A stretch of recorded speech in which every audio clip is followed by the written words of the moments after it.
The Arabs were followed by the Turks.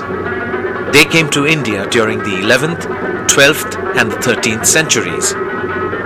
The initial raids were led by Mahmud of Ghazni. The Ghaznavid invasions began around 1000 AD and continued for about 26 years.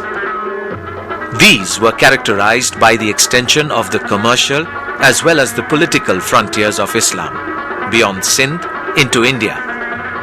What happens between 1000 and 1025 AD is a sudden upsurge of what is usually called the violence involved with the Muslim conquests. There are a large number of cases of temple destruction, of very bloody battles, and here in particular we might mention the sack of Somnath, which takes place in 1026. This entire range of invasions or expeditions, which were brief, which were bloody, and which ended with loot and plunder being taken back to Ghazni. There was no consideration of establishing any permanent hold over the areas which had been conquered.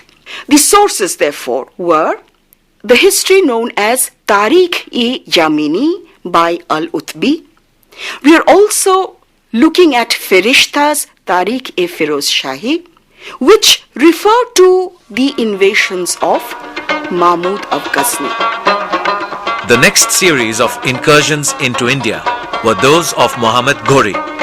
He invaded this part of the world around the last decade of the 12th century. Later, some of his trusted generals stayed back in Delhi and established the Sultanate on Indian soil. To go back to the sources, for Muhammad of Ghor, we have any number of 13th century documents.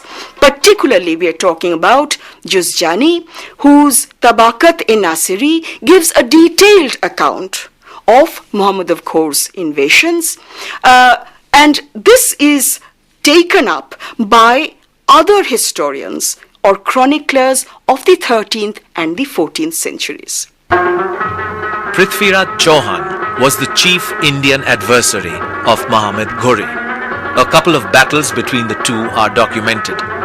These are the first Battle of Tarain, fought in 1191 AD, followed by the second Battle of Tarain, fought in 1192 AD.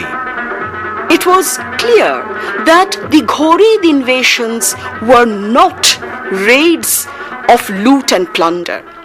They were not simply iconoclastic raids, but they were moves perhaps to look at the possibilities of extending the Ghorid Empire into North India beyond the northwest frontier mountains.